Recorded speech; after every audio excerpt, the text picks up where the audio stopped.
Welcome, episode 71 of the Guest Life Podcast. We are here with Neil Thornton. Wow, this guy walks into a building, walks into a room, just walks. You're going to feel him, you're going to hear him, he's going to listen. Thanks so much for coming on the podcast today, Neil. Love you, man. Before we get started, again, very fortunate to have everybody listening in. As we go through the podcast, episode 71, feeling very humbled that people have been tuning in this whole time. Again, my mom, if she's listening, thanks for being my number one listener. And everybody else, you're my number two.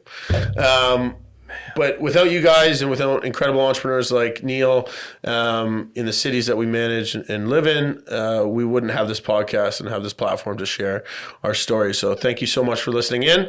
And today's going to be a very special one. Neil has been a massive impact in my business career, in my life personally.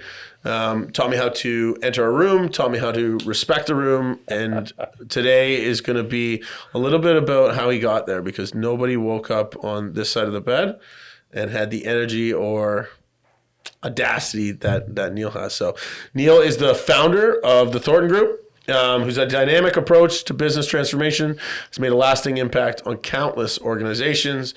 If you've been to a chamber event, if you've been in a networking room, Neil is Niagara on the Lake? Yeah, well, Niagara. Kind of Ridgeway, Lake Erie. Yeah, down that area. He's a swimmer. Yeah. How you doing, Neil? Awesome. Kicking butt, taking names, run out of names. I love it. It's great times we're in, man. Neil's uncomfortable for the first time in his career because he is on the mic to talk about himself. And normally what he does is he jumps in a room and he asks a bunch of questions about you, and then he figures out a way how to solve your problems, because that's what he does for a living. But today we're going to ask him what his first paid job was. Man, I thought about this. So I grew up in Binbrook, or what was once known as Binbrook, out in the country. My first job was catching chickens. Man, I'm telling you. And to do that, I was training for football. So it is the best football training on the planet, is picking up 1,400 chickens in a night. You want to talk about hand-eye coordination. But you know what? That was kind of like the kid job. My first job is my dad, he grabs me. I got to be 16 years old. He goes, let's go. You're coming down to Palings. Now, Palings in Hamilton, Palings Industry was a giant Freightliner truck, giant dealership. And I went down there and I started sweeping floors. And, Danny, I did that throughout all high school. I was on a football field at night and then jumping on a bus with my gear on and sweeping up at Palings. And I remember what that taught me about discipline, making money. And then that got me into, before I went to university, I got into Hamilton Hydro, which was now Horizon, which is now Electra. But that was my first really serious foray into business, where I was actually a mechanic up on Nebo Road. Come on. That's what I did. Yeah, I worked on trucks. So where'd you go to university? I went to Laurier undergraduate, and then I did some master's work at Waterloo. Okay. Yeah, I loved it. Loved it up there. How did you become a mechanic then?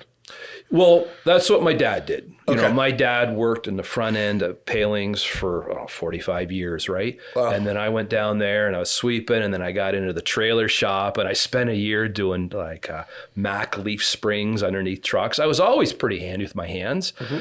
But the one day I was putting up a diesel fuel filter. If you've ever done that, a diesel fuel filter in a truck, you have to fill it right to the rim with no air. And as the diesel runs down your arm and into your coveralls, you realize, I don't want to be a mechanic for the rest of my life. And that actually got me really serious about school. Okay. And, we weren't wealthy growing up. And I worked all the way through university. And I was proud to say that I put myself through university.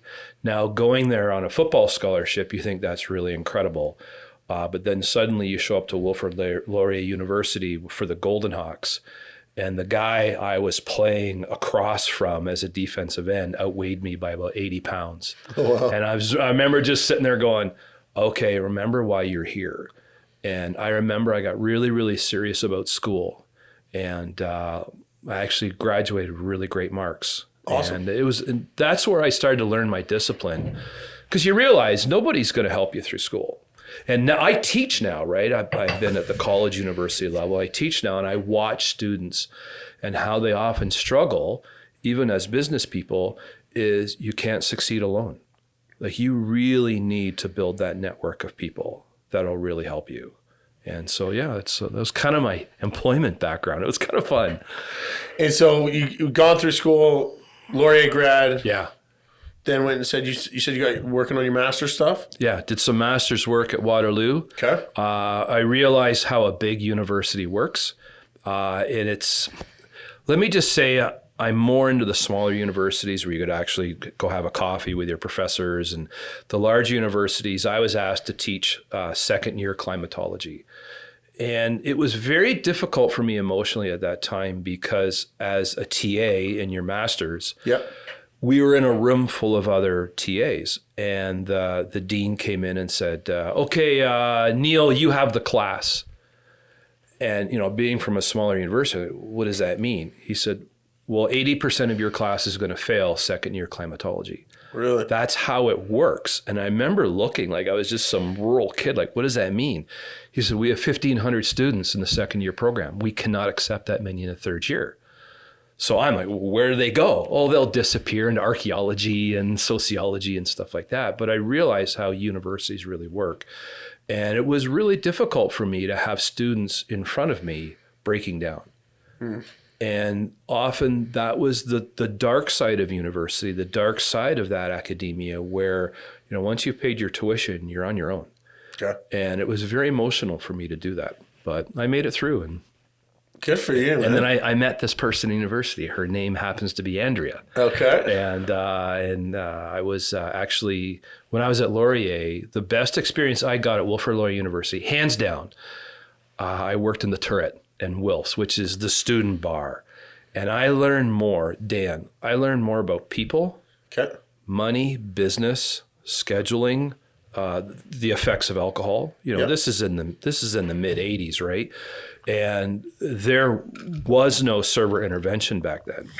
And what I learned in that environment, and then one night I was just at the door and this lovely girl come up the stairs, and my good friend Glenn Gifford, I've known him for years, he's now my brother-in-law. He says, Neil, this is my sister, and we've been together ever since. Wow. Yeah, so that's a big part. If you want to talk about... Is that where you got married, at the turret? Yeah, no, we got married in Hamilton, 93 we got married. So we're celebrating 32 years this year. Was I the flower bearer? Yeah, I don't know. I was too. You had a chance. That's awesome. But yeah, what a great trip. You don't think about that stuff when you were young and all the things that happened to you when you were really young. And talking about what is, talking about the Thornton Group, what got you back into teaching and coaching from finishing in university, seeing your master's, maybe not loving that? In university, I always loved being on my feet. Okay. Like, I was always in drama in high school. Like, I always loved that kind of work. He was the first guy I had to actually put a seatbelt on when he got in. Yeah. It's, like learning how to communicate. People say, is it something born, or do you learn how to really communicate with power?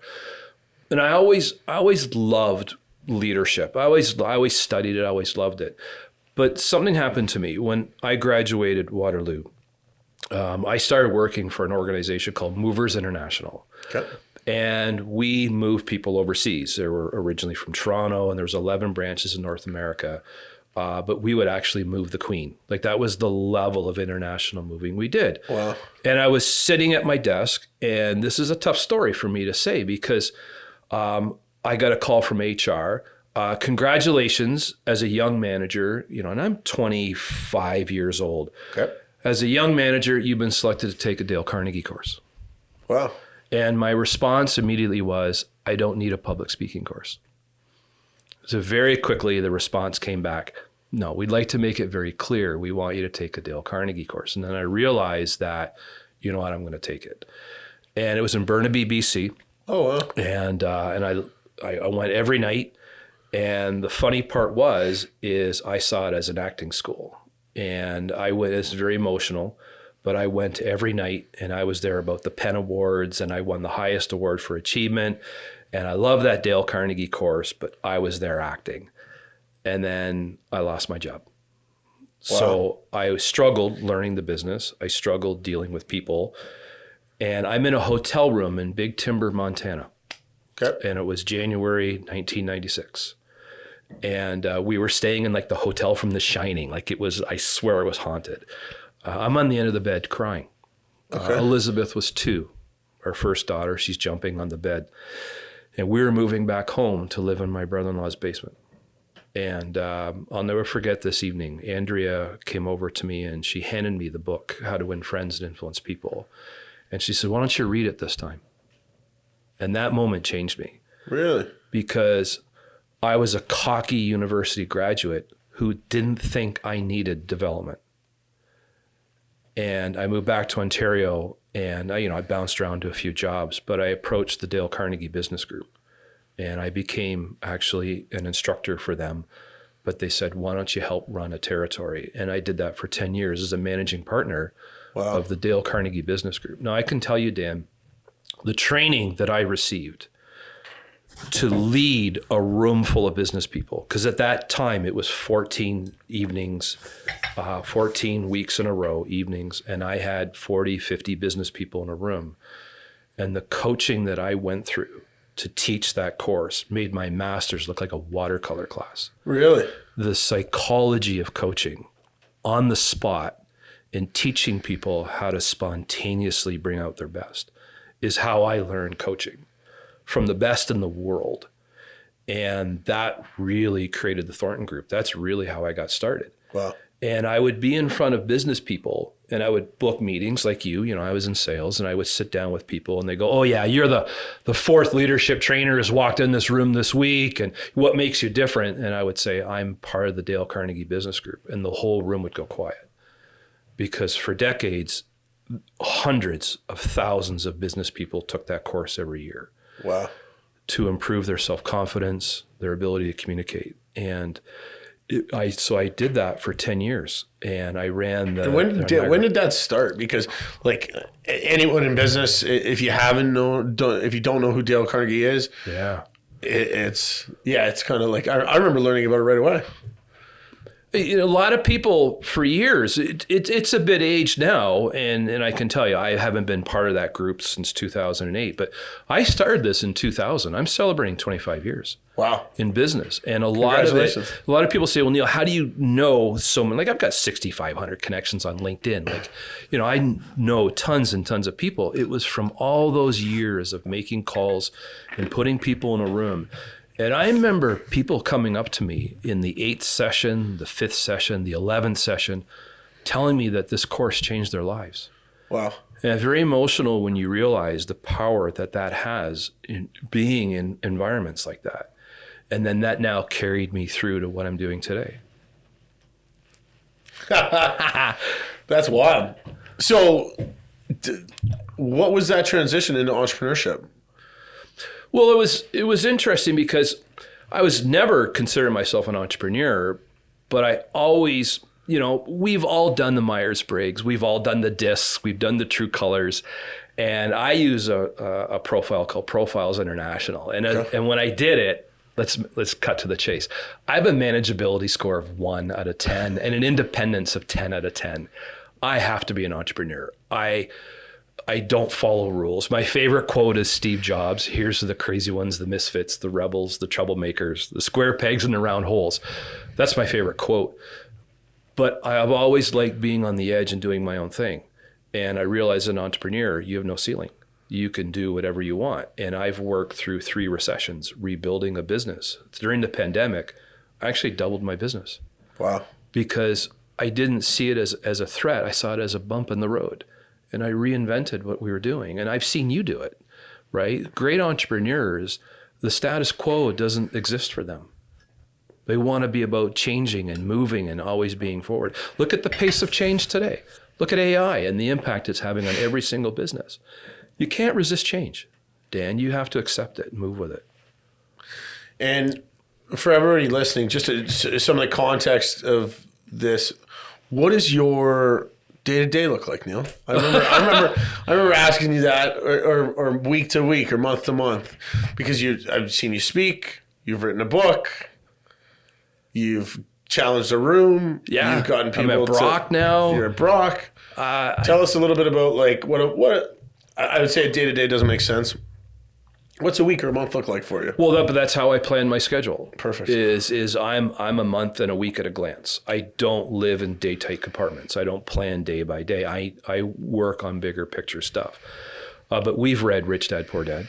Yep. We've understood the multiple streams of income. To me, it's multiple streams of network, multiple streams of work. So I've built a business that's recession proof. So I've done recruitment. Okay. For clients when there was a bit of a slowdown in the training world. I'm now teaching at Brock. I'm partners with the Goodman School as kind of a way to kind of just augment everything that I'm doing. But to me, it's having balls in the air, but it's keeping focused on them. Okay. Then I speak professionally. I travel. I do speaker tours. I'm writing another book. And so for me, it's just having the excitement of so many things on the go, but also knowing where your balance is. And as an entrepreneur, that's one of the biggest challenge is being coached to understand your line of capacity, what you can and can't do. But to me, it's always keeping in movement. It's so important. Yeah. And how have you honed in on that over the last couple of years in terms of, I remember we talked about organization and schedule and so many different things. You know, what gets you excited? Learning. So I just graduated the Joe Navarro Academy. Okay, I'm one of the few body language, nonverbal communications experts in Canada. Wow. If you know Joe Navarro, he wrote a very famous book called What Everybody Is Saying. Okay. He's retired FBI. He's one of the top world leaders in reading body language. And for me, that's one of the reasons why I wrote the book. And I'm writing a new book now just solely on body language for business. It's because I'm always learning. I'm always learning how to read a room. And I can tell you, Dan, that's the number one thing I get asked for by my clients, by executives. Mm-hmm. They know the business. They now want to know, how memorable am I? How can I read a room? How can I read what's not being said? And for me, that's an edge, a real edge. Now, I use body language nonverbals for when I'm leading a group full of people. Okay. This week, I'm in a room, 2 females, senior managers, and the conversation was a little bit tense. You could tell we were talking about some pretty heavy things. And, you know, my style is usually like, you know, very direct and gregarious. One of the females was rubbing her sternal notch during the meeting. And in the body language world, that's a universal tell of discomfort. The brain is trying to comfort itself. So I sat back a little bit in my chair and I quieted the room. As Chris Voss said it, I started using my late night FM DJ voice. Okay. And I was working through the room. And the other executive said to me, Neil, you seem a bit down. I said, no, I'm doing this on purpose because I want to make sure that this person's comfortable. And that blew their mind. They're like, you change your delivery based on how you read your audience. I said, yeah. The great people, speakers, know how to do that. Yeah. How many times have you and I have gone to see a speaker and they're talking and they're behind the podium and they're about as exciting as a pencil and half the room is on their phones? And you just want to stand and tell the speaker to stop. They've lost the room. And being able to read a room and then change your delivery based on that room. It could be a union negotiation. It could be a shop floor meeting. It could be it could be in a school, a high school. Your audience will always tell you how you're doing. Mm-hmm. And having that ability to change that delivery is, to me, a skill I'm always learning. Every person I meet wants to be a better speaker. Every single person. They want to be more powerful in front of a room. Now, everybody's public speaking every day. It's like everybody's in sales. Sales is the transference of confidence. But with everybody speaking, there's no such thing as private speaking. Everybody's public speaking. You and I were speaking when we met in the lobby this morning. Yeah. And to me, though, that's the skill I love. And that's what I'm teaching now. That's incredible. Yeah, for students. For anybody that hasn't been privy to seeing Neil speak, I'll never forget talking about the first time we met, and I'm telling a tale. I'm fucking, rubbing my leg. My feet are inward. I'm crossing my arms. I'm rubbing my shoulder, and he's just, and. I was very fortunate enough to immediately engage in Neil. It was the most captivating morning speech I've ever had. Sometimes for anybody that's gone to a breakfast conference or breakfast speaking or engagement or whatever the hell, sometimes they can be dry. Sometimes they can be rough. There was not a person in the room that was not completely engaged with Neil, whether they wanted to be or not. He had them, and it was the fastest hour 25 I've ever experienced, ever. And also because when you're giving a speech and delivering like Neil, you want to leave people with something. Yeah. Every person in the room left with something. And I was fortunate enough that a year later I was giving the speech. And Neil was there. And I was explaining to the room about what Neil had done the year before and then how it had changed my interaction and engagement and sound and what we're going to talk about. And then, how we're going to make you feel good. Take that late night soul classic. Yeah. And, you bring that into everyday life and everyday leadership, and you can really make an impact. And also sometimes it's not the right time.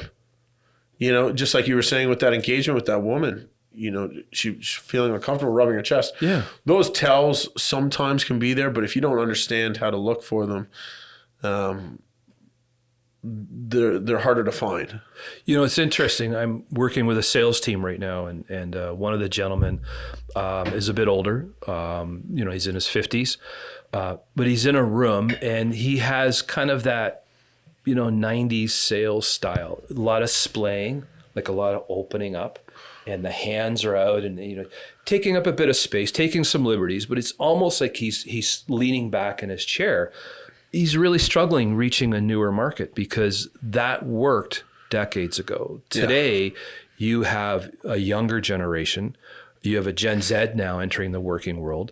They don't have the same relationship to those splay cues. So I would any advice I give anybody is be very aware of the nonverbal cues you give off to people and watch how they react and being able to change Can you explain that? Like, I want you to explain. You're doing it now. I want you to explain so just for context, guys, you got to leave here with more than one thing, obviously, but talk about the feet. The feet are the most honest part of the body. The feet never lie. Okay. The feet will always point to where the person's going to go. So if I'm in a room with you and my feet are facing you straight on, I'm engaged with you. But watch one of my feet shift and turn a little bit towards the door, and I'll actually lean on it. Or I'm in a meeting room and my leg starts to bounce. Now, a lot of athletes, a lot of males, they have the bouncing leg. Well, what they're telling you with their feet is, and if your delivery is very slow and one-dimensional, they're gone. Like they left the room. And you might be in a meeting and they just simply go to their phone. Yep. Stop the meeting. They're telling you the phone is more important than your meeting. Let's just be honest. Just tell the truth, right? So the feet, believe it or not, walk to the edge of a cliff. And the first part of your body that stops is your feet. Because our feet is our locomotion. It's our way of travel. So the feet, and believe it or not, if someone's happy with you, they'll actually defy gravity with their feet. Their toe might point up. Or they might just start kind of, as they walk in a room, they have a bit of remember the old saying, a kick in their step, right? Yep. So there's some people that walk in a room with some excitement, because you can read a room just by how people walk in. Or you notice zombies walk in, they're dragging their feet. They're dragging your feet. And you can tell immediately who you need to be for that person based on the cues they give you just with their feet. It's incredible what the feet can do. What about crossing your feet or pointing your feet? Okay, so if I'm sitting with you, here's the sign. If my legs are crossed in front of you, whether I'm standing or even sitting in a chair, my legs are out and crossed. I'm telling you I'm comfortable because it would be more energy for me to escape. See, the brain is always creating comfort or discomfort. So if my feet are crossed with you, I'm telling you I'm comfortable. Now, let's say, cameras are on and my feet are out and my hands are open. I'm looking at you, level chin, my eyes are open. And suddenly you start to say some things to me. Here's the first cue I will give you. Number one, my hands will drop below the table. Number one, I might even start pacifying, rubbing my legs, which is a sign of discomfort. Number two, I fold my feet under the chair. Again, what I'm doing now is I'm closing up space. I drop my shoulders, I drop my chin. I am now trying to collapse myself in the meeting. I'm not comfortable. So just watching the cues of open to closed is incredible in body language. And what it does for you is it gives you permission. Let's say we're all in sales, but let's say you're in a negotiation. A more comfort stance gives you permission to ask that next question. But if they're giving you cues of discomfort, but be careful, because all parts of the body tell a story. If I'm just here as a crossed arm, some people think it's closed. For me, it's very cool in this room. Or it's a self-hug. I joke, I like to do this when I drive. I mean, when my wife drives. Right? but to some people, this is comfort. Yeah. What you want to watch for in body language is the changes from open. I'm open, I'm engaged, I'm leaning in. You say something to me that maybe offends me. First thing I'm going to do is I'm going to lean back. Then I'm going to cross my arms, and then I'm probably going to tilt my head. You just offended me. So it's how the body works in all its motions. Body language is incredible.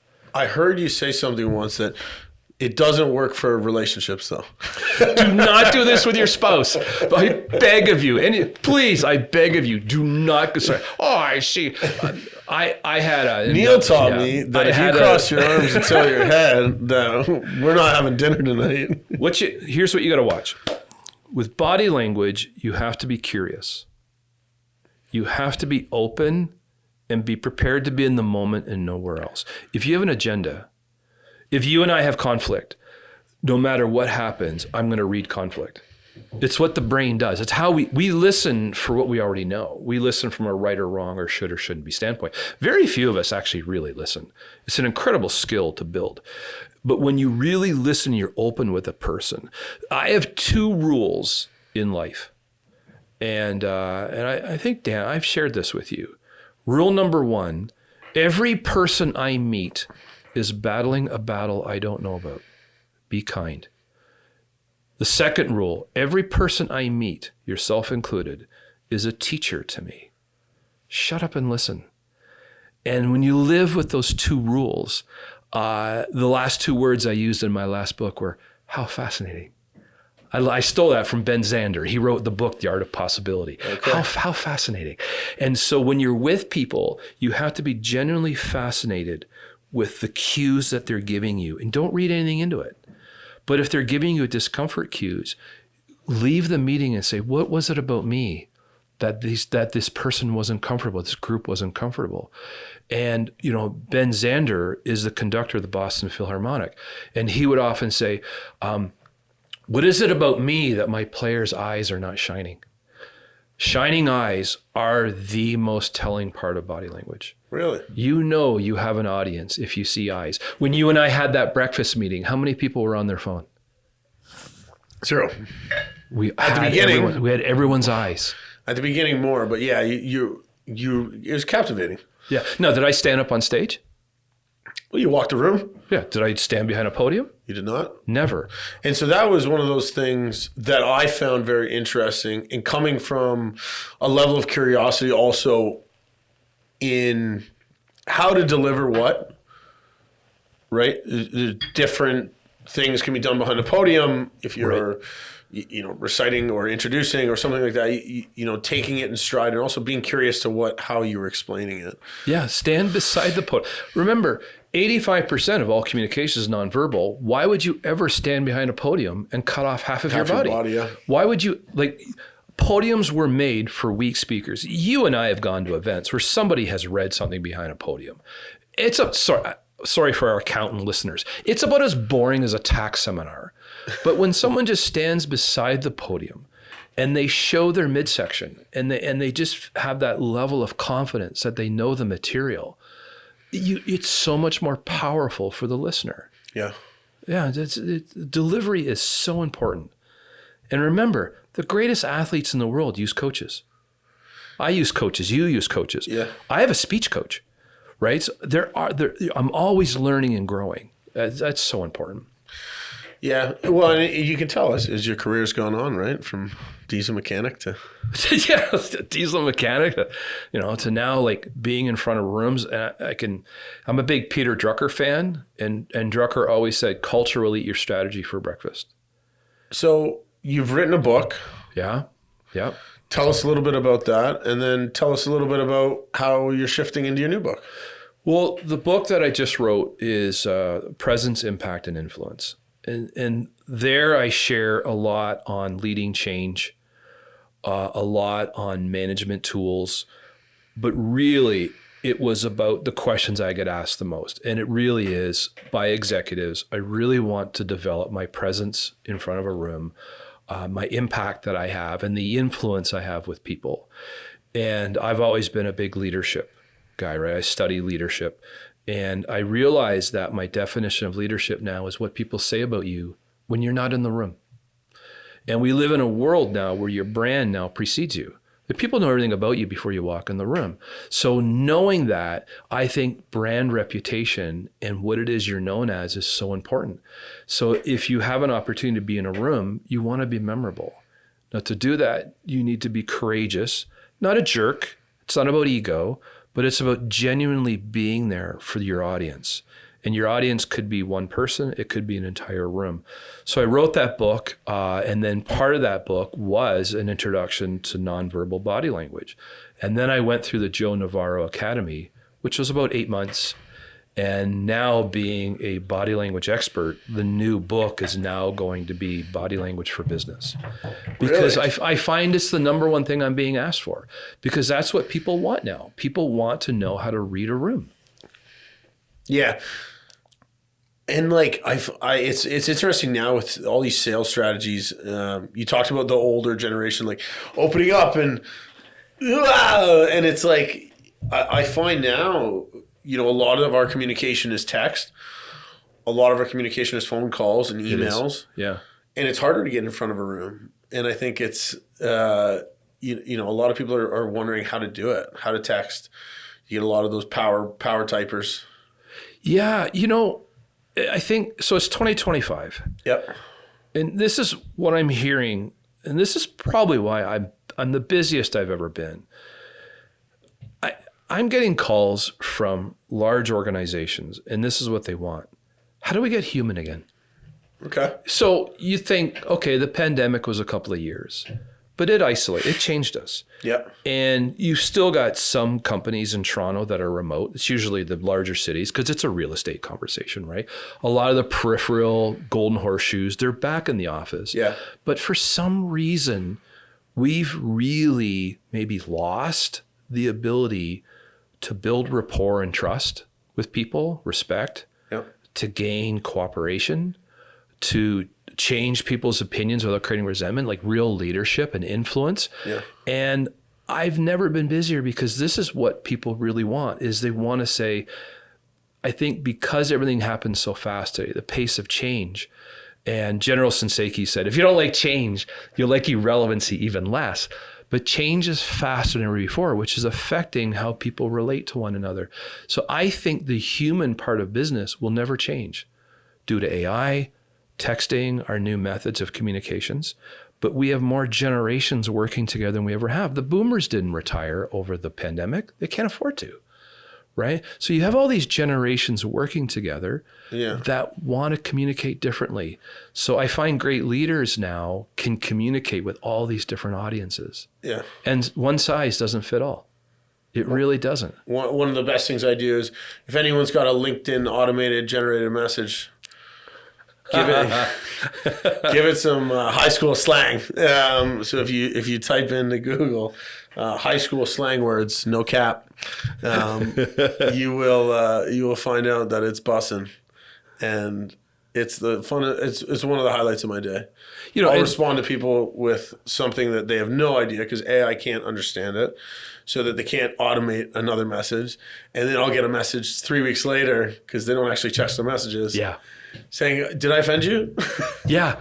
I like the response. Dude, it's the best. You connect with someone on LinkedIn and then, 8 seconds later, I go broski. Broski. Dude, broski. What are you doing? But people, oftentimes that's kind of that transactional thing. And, I use LinkedIn a lot. Yeah. Right. So I've got 105 written recommendations. So to me, it's a branding tool. Of course. Like 6,500 connections, and I see incredible movement by being on that platform. Now, my audience is on that platform, of course, right, as a business person. But being genuine and human, my favorite subject line in an email, the police were here looking for you. Try that. Try that the next time you send an email. The police were here looking for you. If you call me on my phone, I usually answer, "Hi, Neil's Welding School and Marriage Counseling." And people go, "Oh my." But immediately it creates that levity. It creates that laughter, and it's just creating that connectiveness using humor the right way. Yep. But that's how I built that room that we met in. Is I had a great room, a big room, West End Home Builders, right? Mm-hmm. A lot of professionals in that room. I realized immediately walking in that room, this is a younger, more professional audience. I'm going to use the right humor. I'm going to move around the room, and you're never going to be able to see me in one spot. And because I knew that a younger room has a shorter attention span. Of course. Yeah. Yeah. And you're really captivated and also engaged. How am I going to engage? How am I going to get them to feel like they're part of this conversation? It is. And I think a lot of it is your brand. You're doing some work with Derek Doyle. I've got incredible respect for Derek. And I see the two of you working together, and I'm just thinking, I have to be part of that room. What's interesting is I'm not as interested in what you're delivering as seeing the two of you working together, mm-hmm. and then being able to watch and observe two people that I've got great admiration for, that I've worked with, and to see the two of you shine as professionals. I'm just like, this is like rewarding for me. Yeah. I love it. No, that means a lot, man. So as you've gone through your career, I'm sure you've looked back on a couple different things. What advice would you give to your younger self going through it again? Okay, here it is. Listen to your spouse. Okay. Now, in my case, I have a spouse, Andrea, right? But this may be someone you trust, your mom. It could be a colleague in your mastermind, but not someone in your business. So I had a partnership a number of years ago, and I had it in my head that partnership was useful. I needed that person in my business. And so I created this story of why this person was important to my business.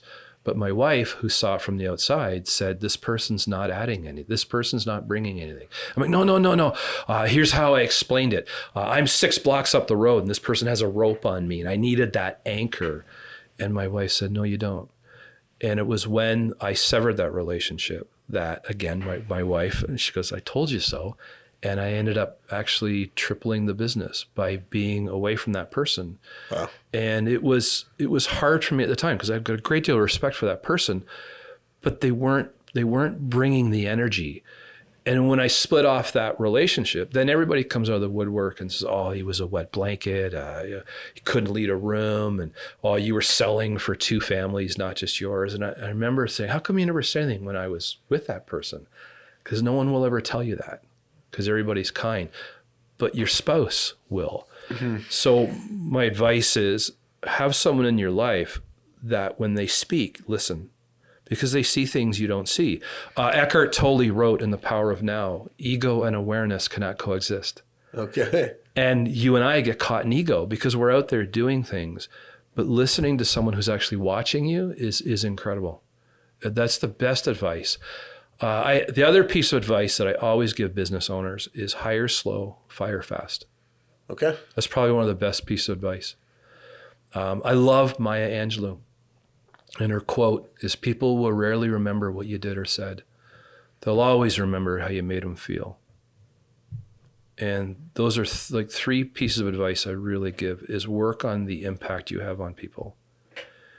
And, someone said to me, what do I want to be known as? Which is a great question, right? What do you want to be known as? To influence every conversation I have. Cool. Now, to do that, you have to be about the other person, not about yourself. Nobody cares how smart you are. I've learned that being involved in universities. Nobody cares how smart you are. Nobody. They care that you care. You do that, Dan. I think it's interesting. One of the, especially from a management, one of the questions I ask is, who was your favorite teacher growing up? I haven't met someone that doesn't have a person. Everyone's got one, and I always ask why, and it's never because they were the best at the teaching. It was because of how they made them feel. And I remind them that they have the ability to be that teacher to somebody. So grade 3, Bellstone School, Mr. Kurtzia. There you go. Can't never forget him. Put his arm around me and said, I believe in you. Mr. Hitchcock. Oh. Split my chin open playing hockey in high school, and he goes, it's your shift, get on the ice. Isn't it great? Guys, Neil, thank you so much for being on the show. I love you to death. We could talk all day, but really, you got to reach out to Neil. You got to find out more about the Thornton Group. His platform will be all over this podcast. If you haven't met him, heard him speak, read his book, get involved, reach out. He'll always answer his phone with some quirky response to smile, but he'll always ask a question about you and how you're doing, even if you don't want to tell him. Neil, thank you so much for your energy today. Thanks, man. Thanks, everybody. And thanks, everybody, for tuning in. It'll be on YouTube, Spotify, Apple Music, anywhere you get your podcasts, you can tune in. Again, Ty, thank you so much. Saturday morning. Thanks, Ty. Getting everything ready. Friday night, prepping the room. He'll be on all platforms, Instagram, Facebook. We love you. Love you too, man.